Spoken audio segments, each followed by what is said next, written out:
Hey, welcome back to Poor Man's Garden. I am the Poor Man.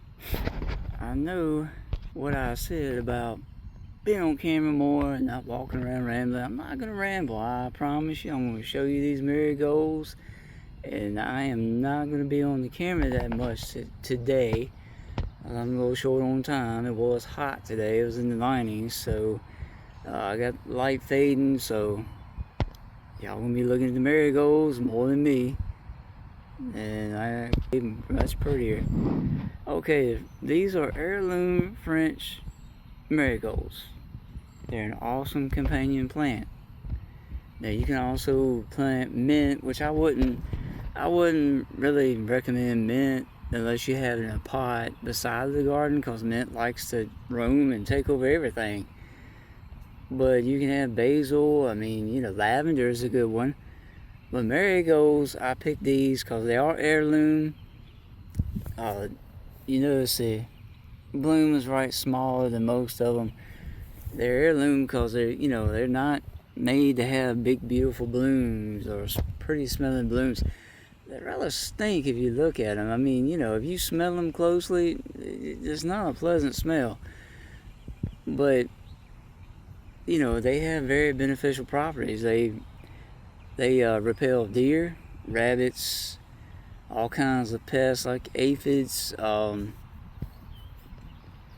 to think what else I can put in that category.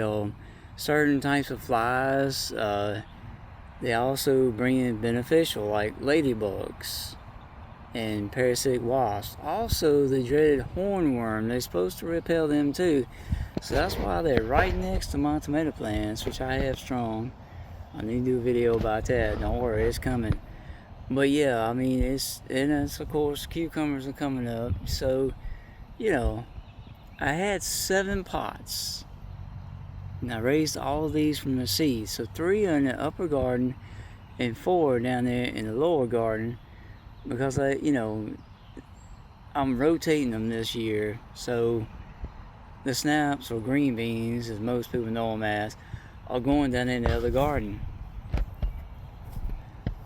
Now I just planted them today.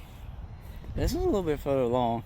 Now you do deadhead these, when a bloom like this one starts dying, you want to cut it off because it'll go to seed if you don't. And you don't want that. You want more blooms coming out. There's one right there. That's a nice one. That just bloomed yesterday. So, the one down here is starting to bloom. Also they emit a chemical from their roots that I think it's nematoids, the microscopic worms that burrow into the dirt and attack your roots. Well, they kill them.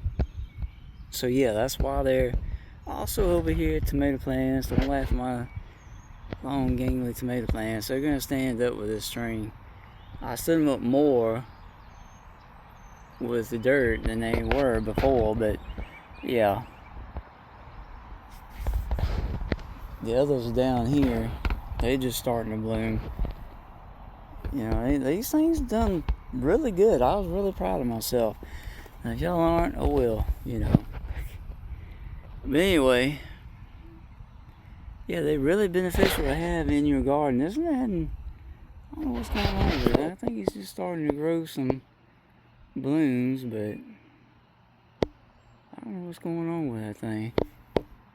I'm gonna have to dip into my vast knowledge of diagnosing this plant, because it ain't very deep. I can tell you that much right now. I won't be thinking very long. But yeah, this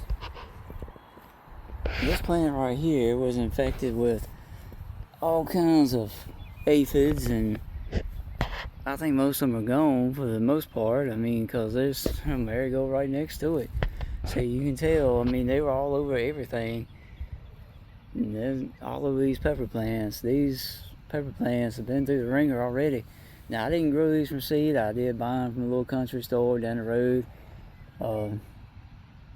So, they trucked their way in on that. But a little neem oil and a little marigold action, and they got rid of them. They also get rid of mosquitoes, by the way. So I'm not being bothered right now, which is odd for this area right now. And no, I don't live near a swamp. But for some reason, it is evening. It's about 7 o'clock, so it's time they're out really, really strongly. Yeah, I am seeing a lot of stuff now that I'm out here. I don't come out here much because we're doing improvements on the house, but I get out here as much as I can. I'm seeing things I don't like. So, anyway, the marigolds are a really good companion plant. Like I said, lavender, I mean, you can put basil, which is really good to have. I mean, you can cook with it too, of course. But, I mean, it gets rid of aphids and hornworms and things like that as well. I don't know about the wildlife. I know the marigolds do keep the wildlife away. So, that's why I picked them. It's not too much, it's not too much in depth about them, but you get the gist of it, A lot of people use the marigolds. I see them a lot, but I think there are several different types of marigolds. These are the heirloom French marigolds, as I said at the start of the video.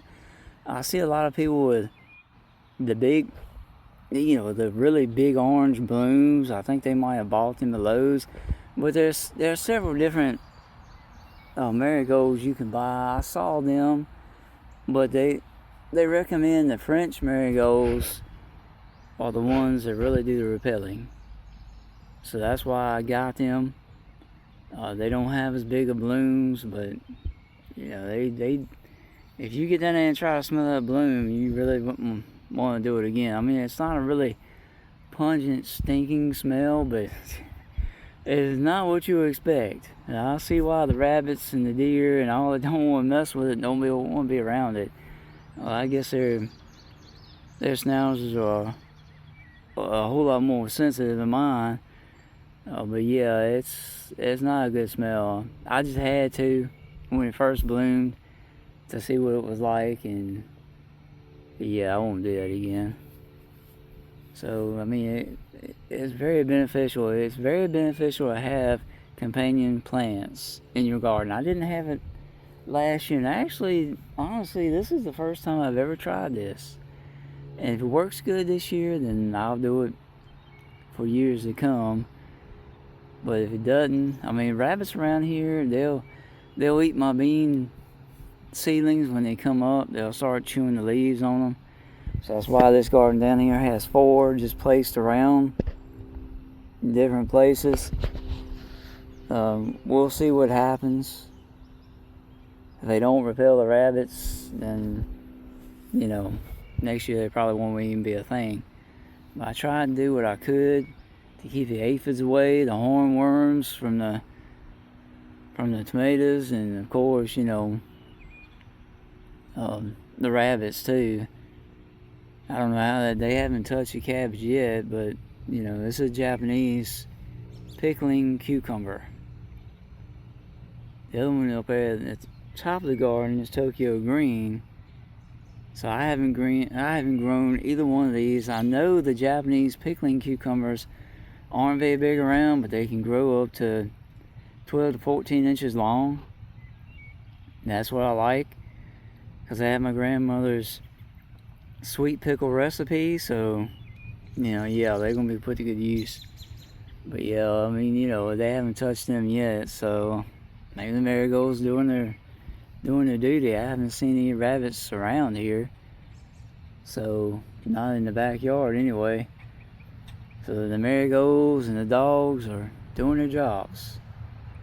But think about companion plants. Do your research before you get any, and remember to subscribe, put a thumbs up to this video. Let's say our algorithm know that I'm doing a good job. Subscribe, comment. I'll always answer comments. I'll see you on the next one.